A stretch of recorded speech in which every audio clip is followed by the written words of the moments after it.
Adrian Ayaling po, ABS-CBN. Hi, Adrian. So, sa madaling sabi, wala pong magaganap na impeachment trial ngayon. Hindi pwedeng mag-hold ng impeachment trial ang Senado.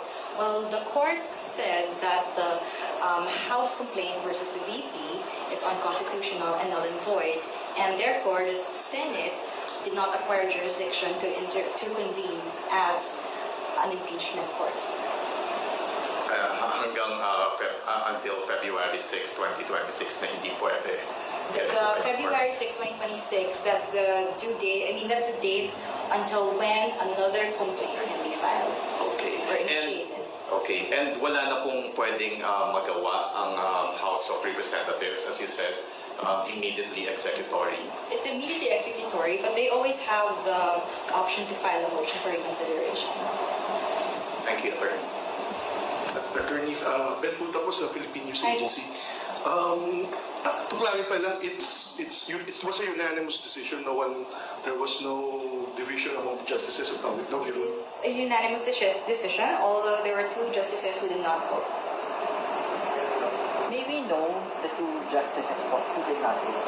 Yes, so that's Justice Benjamin Kagiwa, he inhibited, and there's Justice Maria Philomena Singh, who was on leave.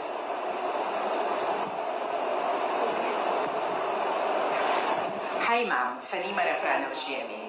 Ma'am, para po mas maintindihan ng publiko, ano po yung naging dahilan ng Korte Suprema kung bakit nga po naging null and void ito nga pong articles of impeachment at hindi po dapat matuloy ito nga pong impeachment trial laban kay Vice President Sara Duterte?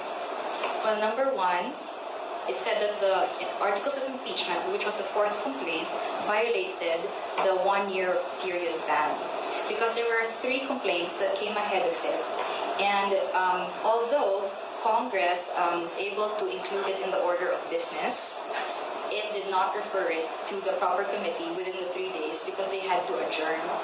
So the Supreme Court said that they archived it, and as a result, it was terminated, therefore deemed dismissed. So the one-year ban will start or count from the time it was dismissed. So the fourth complaint could not have validly been transmitted to the Senate.